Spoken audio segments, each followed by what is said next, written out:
Welcome into the Inquirer podcast. Jeremy Werner, Joey Wagner, and we just saw something at Camp Randall Stadium that I don't know if any Illinois fans, besides the kid on our board, expected to see. Shout out to the kid, man. He's been standing strong.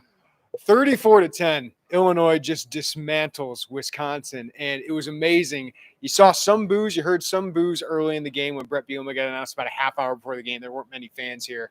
But about 30 minutes into this game, Joey, Paul Chryst was getting booed because Illinois just absolutely dominated Wisconsin, something we haven't seen in a long time. And I think most people who've been paying attention to Illinois football for the last 20, 25 years have not seen anything quite like that. Illinois dominated this entire game.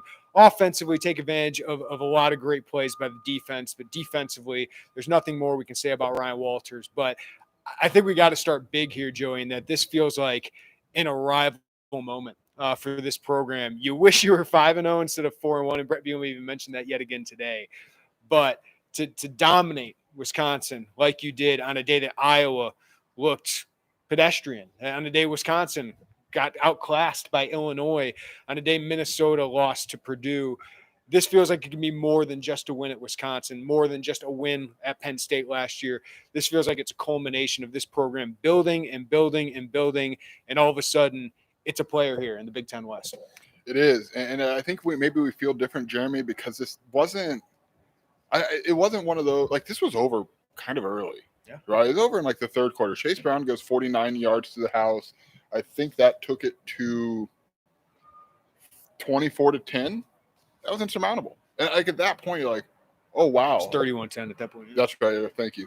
And they did, like, they out Wisconsin, but they also did something totally different because they played differently. But yeah, this was a game that we thought, like, okay, if they win, but I don't think we thought they would come in here and just pummel them. It was a pummeling. And that is the most telling. And then when you talk to the guys after, they believe in this. And like, that sounds very Ted Lasso, hit the door, hit the top of the door there, but like, they do. And you can feel that. And I think they expected to walk in here and win. And it's a cliche, but like, you can feel it when you talk to them.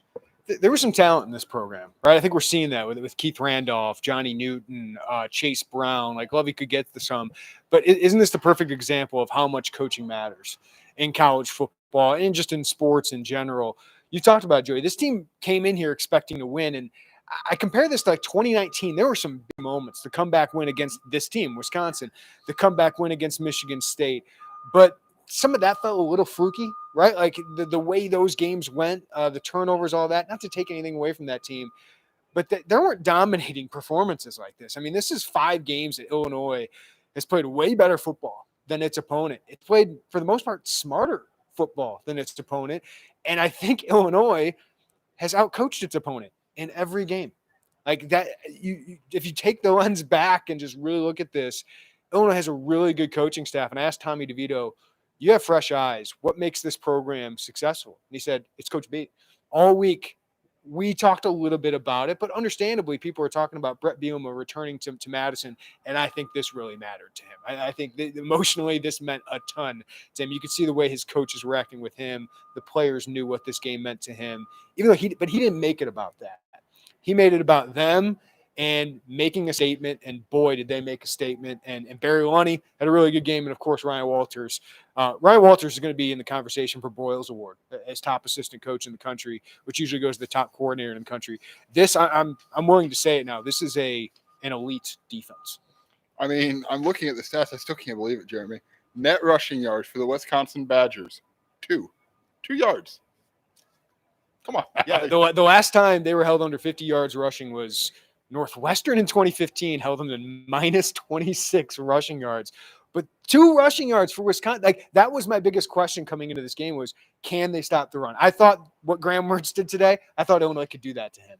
I didn't know they could stop Braylon Allen, Chez Malusi, and Wisconsin's rushing attack quite like that. Yeah, and credit, like, Graham Mertz made some throws early that you're like, oh, okay. Like, you thought he was going to have to come out and make some throws, and he did, and then they got some pressure. And yeah, we talked about it, and I don't know that. I think we talk about every podcast. Jeremy. Like, I don't know that I can find the weakness where it's like, if you're an opponent, you want to attack Illinois defensively here, because they're collectively, they're all just moving together in unison, and that's what's really most impressive. Like, you've seen teams that are dominant up front, and it's like, well, if you can get it throw, and but that's not what this is. It's everywhere. I asked Brett Bielema about the defensive front. I thought his answer was interesting. He said, "Oh, we got some guys on the back who are pretty good too." It's like, yeah, you're right, and it's just all over. And Ryan Walters, man, 17 games into his Illinois career. It's pretty good 17 games, Joey. Yeah, he's making $1 million now. I'd imagine that goes up by about 50% potentially by the next season, whether it's for somebody else or coming back to Illinois. But Brett Bielema is certainly going to get that raise. Barry Loney's certainly going to get that raise if the season continues to go. But we came in saying, get one of the next 3. You got a chance to have a good season, be a bowl team, right? Now, I think when you do win this one, listen, the players have to focus on Iowa. But Iowa offensively is terrible. Like, Illinois is the better team. Like, Illinois, if they're a better team against Wisconsin, I think they're a better team against Iowa, even though I love Iowa's defense. I think they're really, really good. They held Michigan 24 points, which I think is pretty good for them. And then Minnesota scores 10 points today against Purdue, which is not a great defense, in my opinion. So, like, you're looking at this, Joey, and we'll break down more of the individual things of this game, but this team is setting up to be a player in the Big Ten West. I think we can talk about that. Like, nationally, Illinois is going to get some attention now. I don't think they'll be ranked. I think they have to beat Iowa next week to be ranked. But there's going to be a huge spotlight on that Illinois-Iowa game that maybe that can be really a coming out party, that if Illinois wins that, they're ranked. And all of a sudden, people are talking about this. But Brett Bielema said he's not wasting any time. Like, they are going to take advantage of a moment like this. And Wisconsin has 2 D-line commits that Illinois wants, and Jamel Howard and Roderick Pierce. I saw Roderick Pierce play last night. He's pretty dang good. He's going to call those guys. He said he's going to call 2 guys he's been waiting to call until after this game. He's going to use that. And for recruiting, I think this win is big. To get more wins would be huge because that's what they have to do. I think the staff, just like on the field, the process, the organization they have is really good. Now you can sell the on-field success to recruits. That's where you can really lift off here.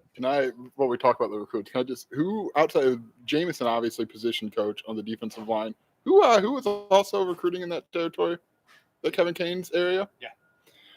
I don't know what Kevin Kane was doing, but I know that when we were doing interviews on the field, Kevin Kane had his feet up by himself in a little spot in the end zone. I don't know. Maybe he was getting a jump on some of those. I don't know if he was or wasn't, to be truthfully honest. I have no idea, but I suspect that you're shooting a video hanging out in Wisconsin. A selfie of himself on the field. So I would have to think maybe the phone has already started ringing from those Champaign area codes. But yeah, man, we talked about it coming in, Jeremy. I kind of pull back the curtain a little bit. Like, when we talk about, okay, what do we want to, like you and I, what do we want to accomplish work-wise? Like, how do we maximize interest in our website? So the Illinois basketball gets a commitment on Friday, and we're talking like, okay, how can we maximize like weekends of traffic? And then we got greedy, right? We're like, well, if they win, then there'll be more interest.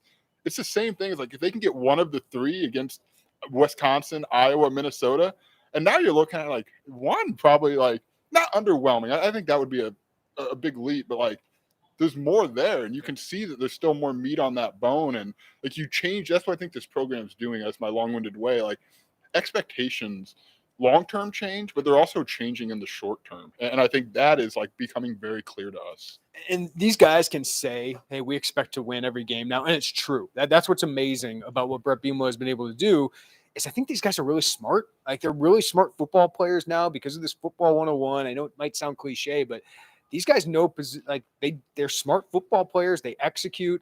They were 5 of 5 in the red zone today, which I think was important. There's some penalties that cost them today.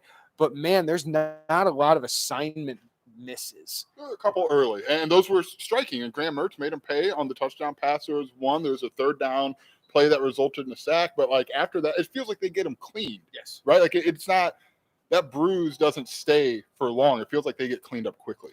Yeah, so I just think this is a really good football team right now that has a chance to make some noise in the Big Ten West. You can weigh in if you want on the live YouTube stream here. Any questions, we'll get to those towards the end of the podcast. I thought you mentioned Graham Mertz. We knew what the game plan would be today defensively. It's get the ball out of the running back's hands, force them into longer situations, and make Graham Mertz beat you in one-on-one coverage. And credit to Graham Mertz early, made some good throws. Like, he's frustrating for Wisconsin fans because he makes throws sometimes that are really good. He did early in the game. I know those guys were coming open, but Wisconsin was protecting Mertz pretty well early in the game. But then once he made a mistake, You saw it snowball. It's, we've seen that here at Illinois with these quarterbacks make one bad decision, all of a sudden it snowballs. It did, and they still weren't able to run the ball. So the fact that they were able to stop, I mean, I don't know if we can say more about the defensive front. I got to go back and watch the film of like what Gabe Ackus and Seth Coleman did, but Keith, Johnny, Calvin Avery has been phenomenal. The linebackers, T-Rod Edwards had his first sack today.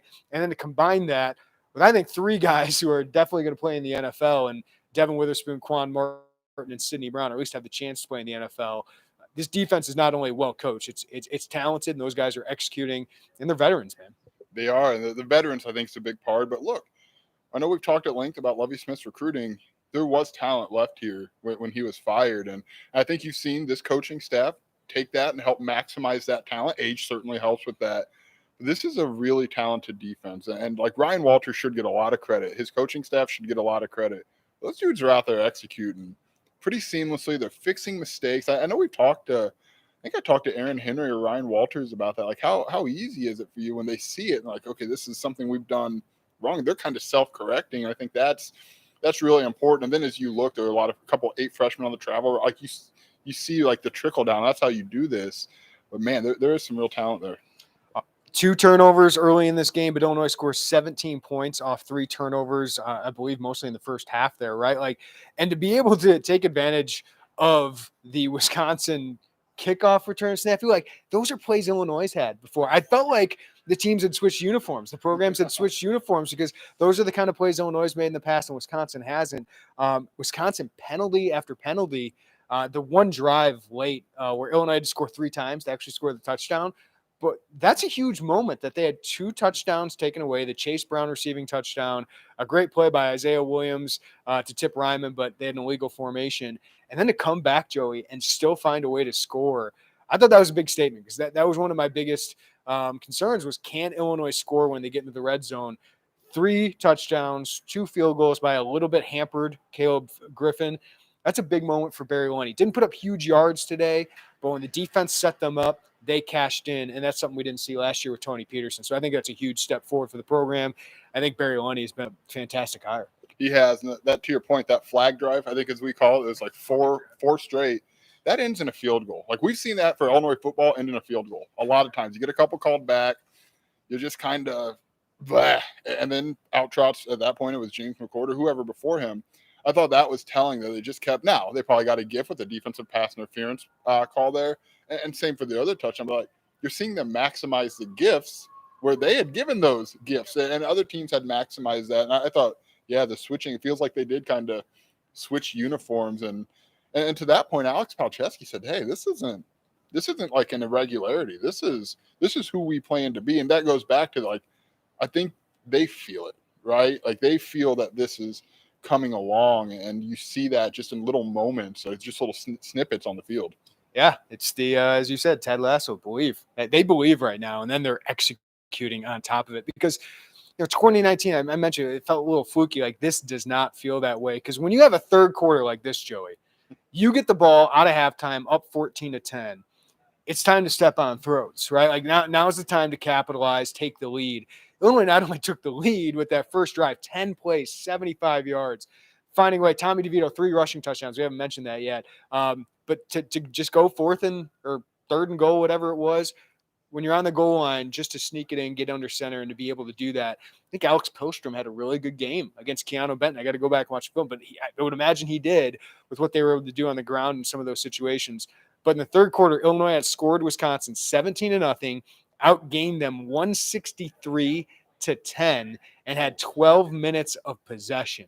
And Chase Brown's huge run, just waving bye to the crowd here. And they stuck around for jump around, but then they filtered out, man. Like the natives are restless here with Paul Chris being 2-3, being really mediocre in Big Ten play the last 3 seasons. To have Illinois kind of be the cap of that, like this is probably the most upset Wisconsin football fans have been about their program in a long time. Well, it doesn't help that the gentleman on the other sideline came back and got you there. And look, I think a lot of that, not to go too far down the Wisconsin discussion here, but the other part of that's your defensive coordinator at Wisconsin. A lot of people like him, and like that to me did not have a good day today. Though he did not. That to me feels like where some of the, it's like, well, we have this guy, and what if he leaves? And like there's just so much. There's a lot of stuff that you've seen elsewhere. That like Wisconsin's always just been this stable ship, and there's still a level of stability here. Like, come on, but like you're starting to see some rocking. It's just really interesting to watch from the other side. They haven't fired a coach since 1993, right? That's pretty amazing. I know Gary Anderson was kind of a weird situation, but Tommy DeVito, we got to mention him. Illinois has an advantage at quarterback, right? In most of the games they played this season, they have an advantage at quarterback. He took care of the ball. He made good decisions. Then he made plays. And I thought Pat Bryant had some fantastic catches. Brian Hightower really moved the chains really well. Isaiah Williams had a couple, not big plays, but positive plays for Illinois. Tommy DeVito, just the decision-making, the poise, the accuracy, Joey, 18 of 24 today. Man, he has been a huge boost. I think anything you wanted, like the best case scenario out of Tommy DeVito, you're getting right now.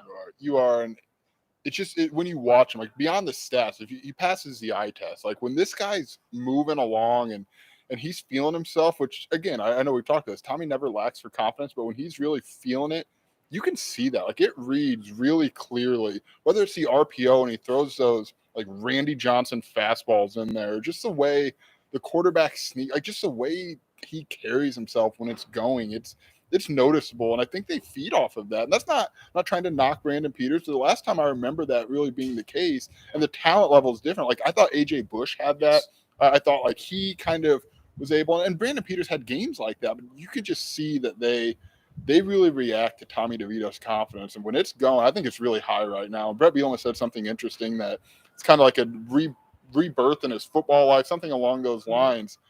You can feel that a little. Like Tommy DeVito, 2020 and 2021 weren't probably the most fun, I would have to suspect, for Tommy DeVito at quarterback. And like it looks like he's having fun out there, and these guys are all in on him. And that's why you and I were high on him coming into the year, because there's just, when you're a quarterback, man, you got to have an it factor. Like you got to be the leader of the team. You got to believe. You got to lift your team up.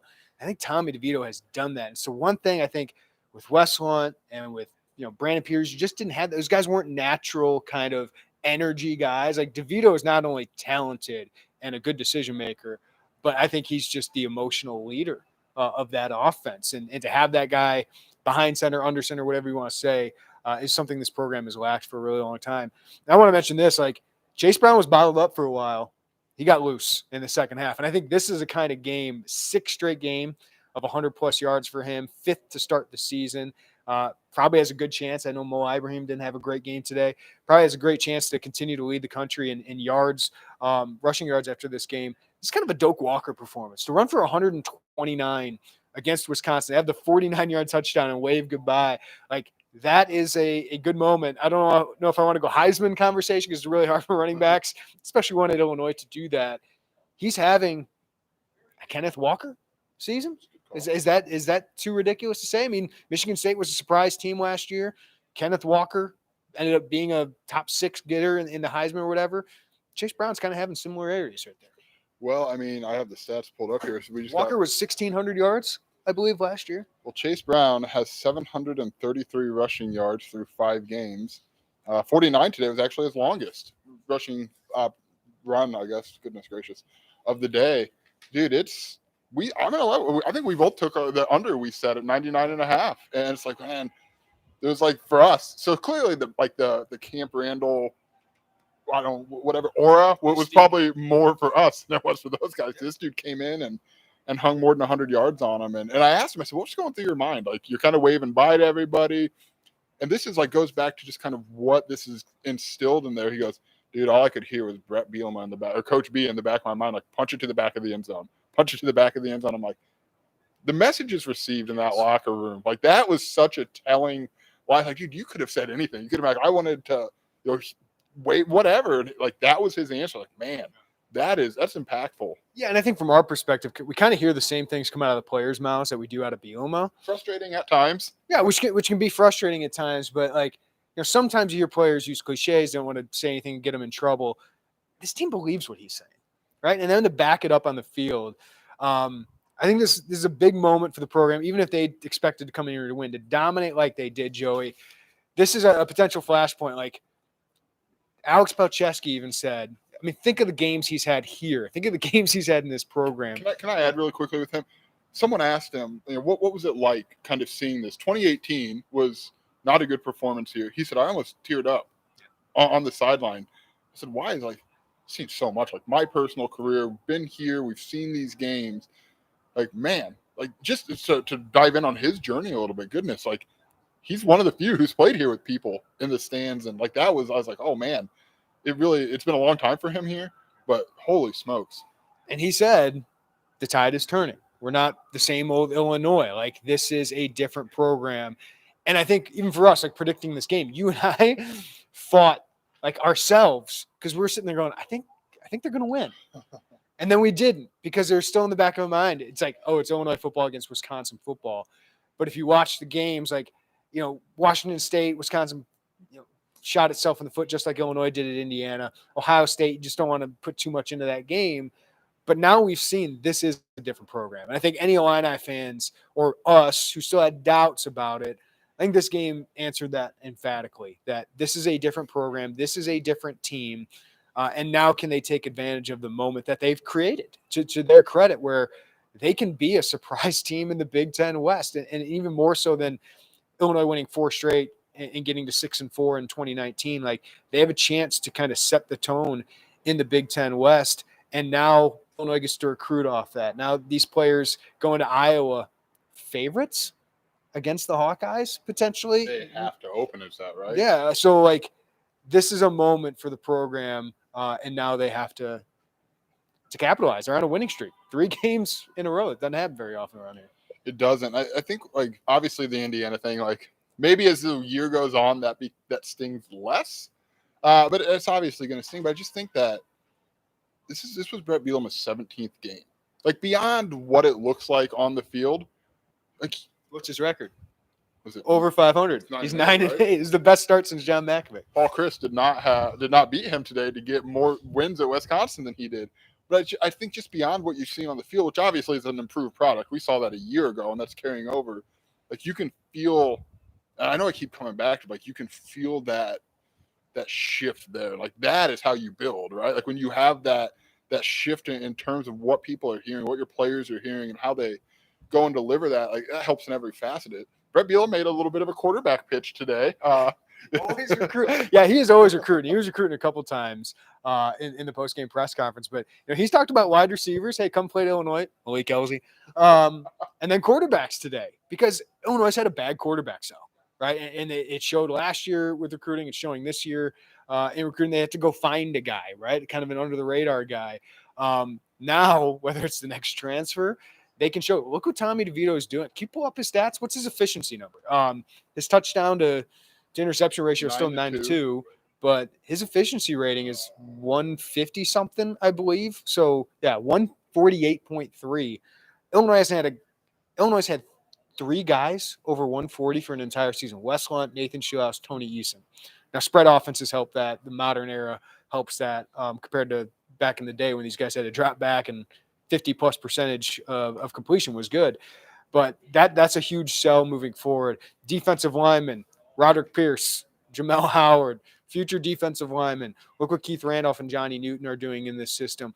Wide receivers, look at Pat Bryant breaking out. We don't know his status after leaving the game with the injury, but even Brian Hightower, Isaiah Williams, and of course running backs, man. Offensive line, DBs, all these guys that are going to go to the NFL, they got a lot to sell in recruiting. So I'm interested to dig into like what the impact of this will be moving forward. But you got to keep building on it. You got to keep that momentum. You do, and that's the thing that we've seen. It's why Brett Bielema hired Josh Whitman hired Brett Bielema is sustained. It's a sustained success with sustained momentum, and like you've seen, the 2019 is a great example. It was 4 games of huge momentum, and that stopped in the final 2, and then obviously in the bowl game. I just think there's been kind of a slow building of that momentum, and it goes back to a year ago. Like you and I were on the field for the Northwestern game, kind of ready to do our media responsibilities, and there was momentum on that field. A lot of those guys aren't back, but there was some real momentum there. And real quick about Tommy DeVito, Jeremy, he's got 1,121 passing yards through 5 games. Last year, Brandon Peters led the team with 1,170, so he's 49 away, which he'll almost surely get next week. If he doesn't get that next week, then there's probably other things to discuss.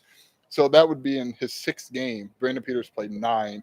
Tommy DeVito has 9 passing touchdowns. He's above last season. They combined for 13. Like that is what you see. And I thought Barry Lunny, I love the sneaks.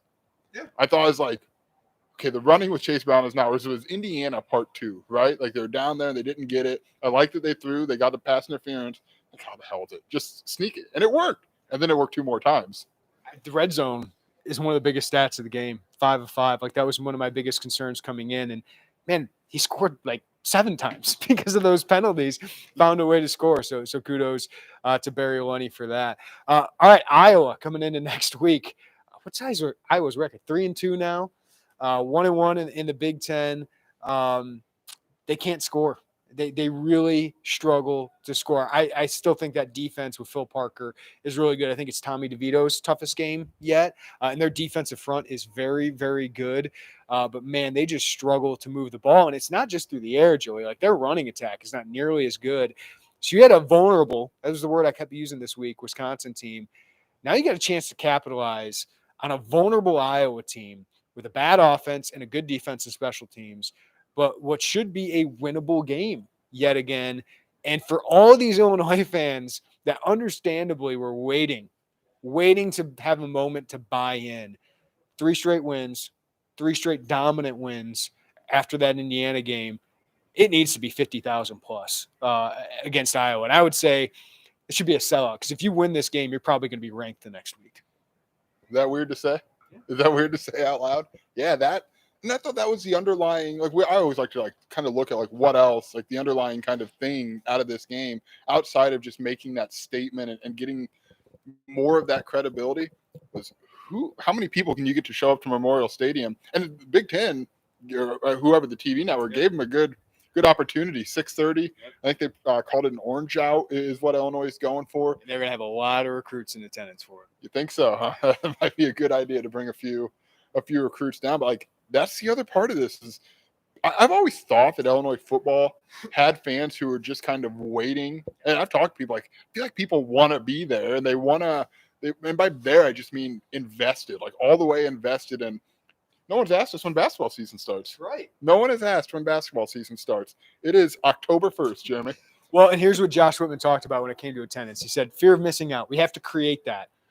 If I'm an Illinois fan and I'm like not at that game, I'd have a fear of missing out that I could miss the moment Illinois kind of gets back there. Like the Arizona State game in 2011 was kind of this arrival moment. I know where that season went, but they started the season 6-0, and that was a huge win over a ranked opponent. This feels similar to that this could be one of those moments you talk about of a special season because this has the chance for Illinois relatively to be a pretty special season, the way this is set up, and more importantly, just the way they've played. They've played such great football. Man, what is their – I'll look this up as we're talking here, but their scoring margin of victory here is pretty ridiculous. You beat Virginia by 21 games. You beat Wisconsin – or 21 points. You beat Wisconsin by 24 points. Like, that's pretty ridiculous. So 147 to 42 is how you're outscoring. A lot of those came against Indiana. I mean, go on, man. And that's allowing 9 points a game right now. Yeah, I think, Jeremy, the best way, 8.4 points a game. Yeah, 37 points off turnovers for Illinois, 3 for opponents. Like the best way I can say this, and it's not. I don't feel like I've said this for a while covering this. It's just good football. Yeah. This is good football on the field, and I don't know if that's always going to mean they're going to win football games, but they're playing just good football, and it's not just good defense like last year. Right. It's good both sides of the field. Is that what you wanted? Like that's what Brett Bielema. That's what you wanted Brett Bielema to do. When it's what Josh Whitman wanted when he hired Brett Bielema is play good football. And Illinois is just playing good for other things to clean up. Yeah, there's some penalties that you'd like to eradicate. There's some red zone. I still think there's probably a little bit more you can do there. You got bailed out a couple times down there today. It's just good ball, man. It is just good ball. Sauce said this is what Illinois football fans have wanted for the last 3 regimes, just complete. It's been more than 3. I think it's been more than that. Alex, the Minnesota loss makes the Michigan State game look better down the line. Yeah, that's a very, very winnable game. Before we go on, Jeremy, like we just talked about like recalibrating expectations. Yep. What games, as you look down the line in this schedule, you're like, I still think Michigan is Michigan. Let's go down. All right, let's go So down. you got Iowa and Minnesota in the next All right, two. Iowa, you're going to be favored at home. Yeah. You should be favored at home, whether it's 3 points, 7 points. I think you should be a 7-point favorite at home to Iowa. Based on what I've seen from those two teams, it was 27-14. So the defense against Michigan today, I think the defense at Iowa was really good. I think it's going to be a low number, but I think they should be favored. Minnesota, it's at home for Illinois. Depends on what happens with Minnesota and Illinois next week, but that's a toss-up game, right? I don't want to be a prisoner of the moment and say Minnesota is not as good as Illinois because I think they're the most balanced teams in the West. I think they're the best two teams in the West right now. All right, then you have Nebraska. You're at Nebraska, but you're going to be favored in that one. So then after that is Michigan State. Purdue or Michigan State, one of the two. I'm looking at Minnesota. I think Minnesota's coming off of a bye week.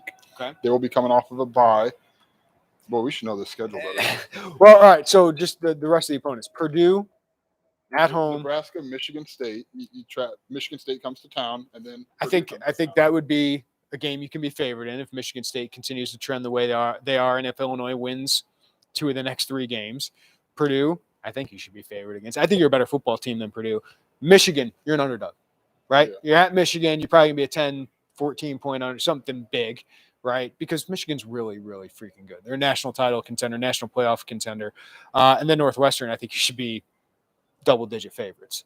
So how many games do you think they're underdogs in the rest of the way? 2, maybe? I would say definitely Michigan. So could there be just a long way to go. Maybe see what next week looks like with Iowa. Maybe Minnesota, maybe one of the Michigan States or Purdue's. You could see just a long way to go before you get to those games. I think there's some space there to kind of see things shift. But and I think next week, like if you lost to Iowa and Minnesota, it has an off week, I believe. Like you could be an underdog there, even at home. But like, there's not many games where you sit there and go, yeah, I can't compete. Michigan's the only one. Like, and I don't even think you can say can't compete. I think they can compete, but I do think they should be probably double-digit underdogs in that one. Yeah, and I think again, as you get into October and into November, if you're Illinois, a fan of Illinois for play, that's a good feeling, man. To look down there and say, all right, you got a national playoff contender. That's going to be tough sledding, but otherwise, I don't think you should like go in like the most confident person on planet Earth. Like, 10-2. Yeah, but I think you should feel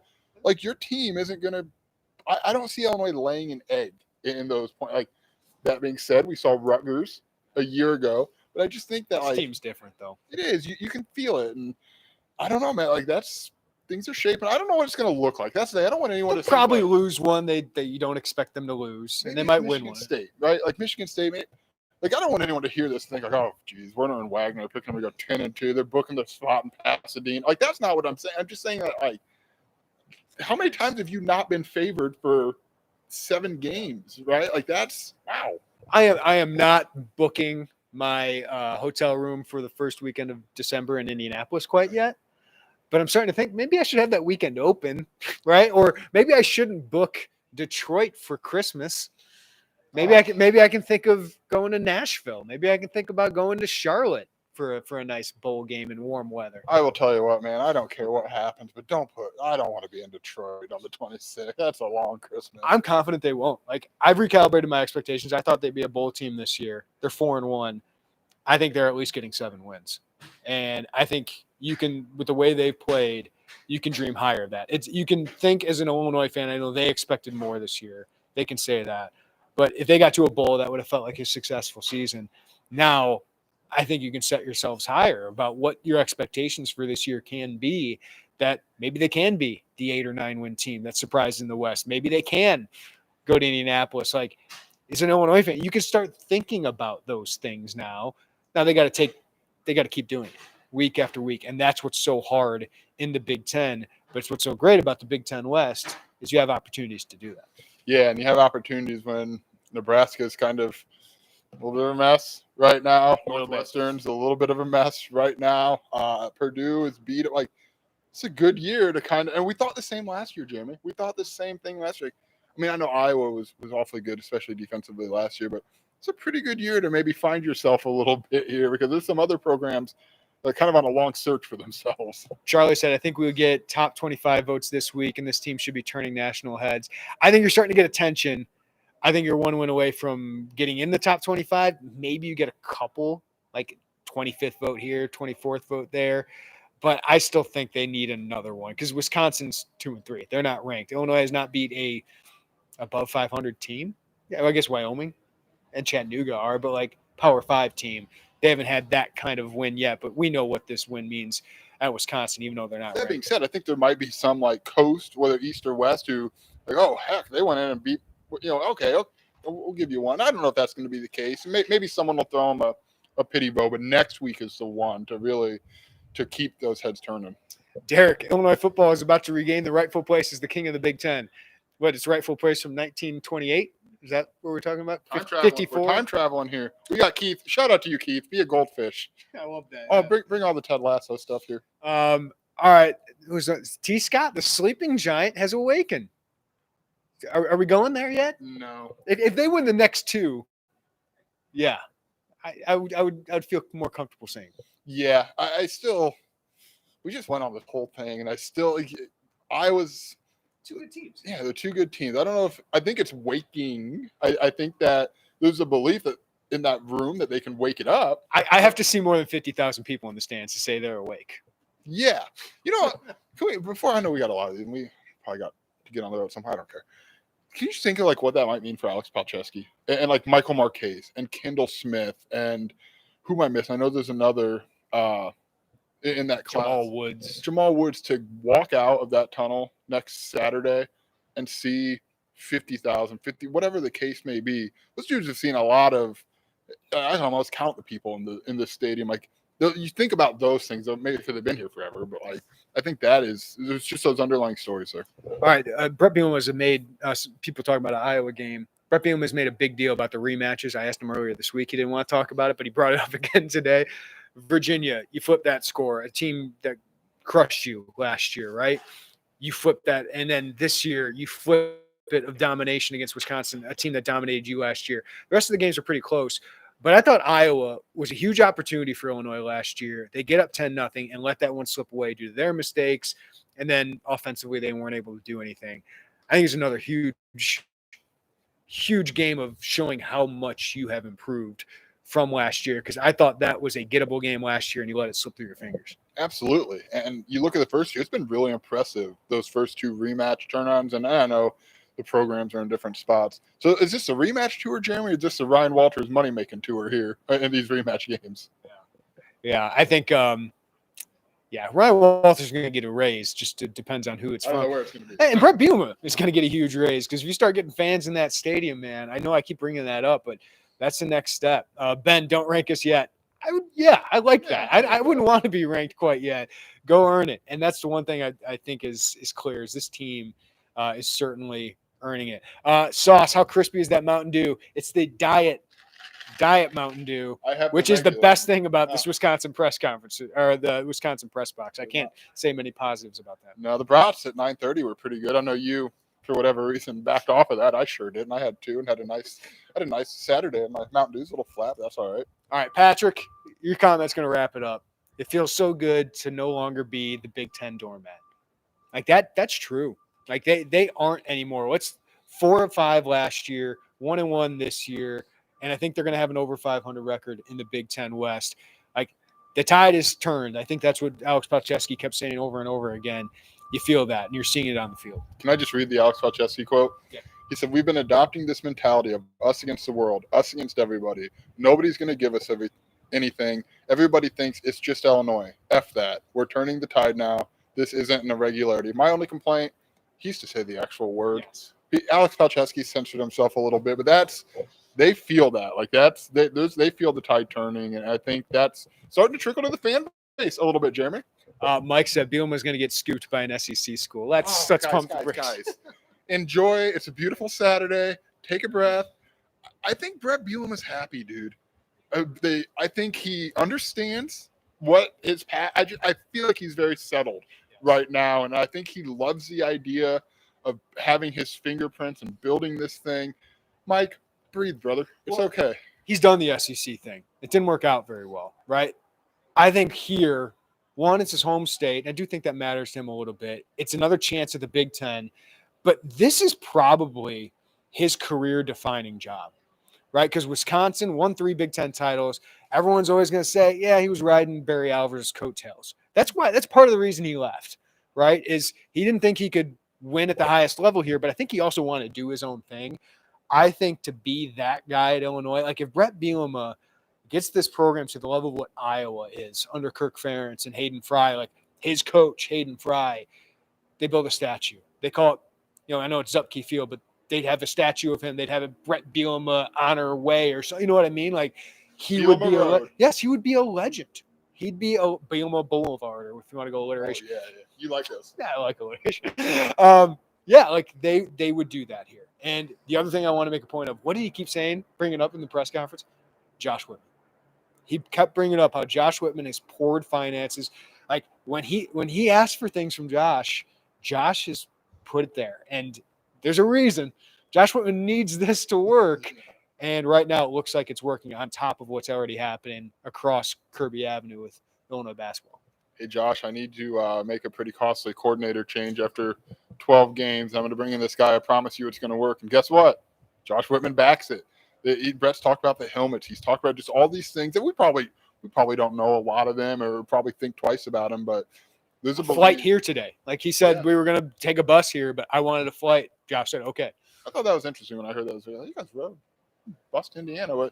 I think there's a belief that Brett has in Josh Whitman too, and that he's going to get backed as he needs to be backed. And I think he's settled, man. I know it's a natural to get ready for the punt. Just breathe. It's okay. I think he's settled. I think he's happy. You can do good things at Illinois, and Brett Bielema is showing that if you build it the right way, that in time with patience, you can build something sustainable. And that's what they're trying to do now is, can you sustain this through a season? Can you sustain this year after year?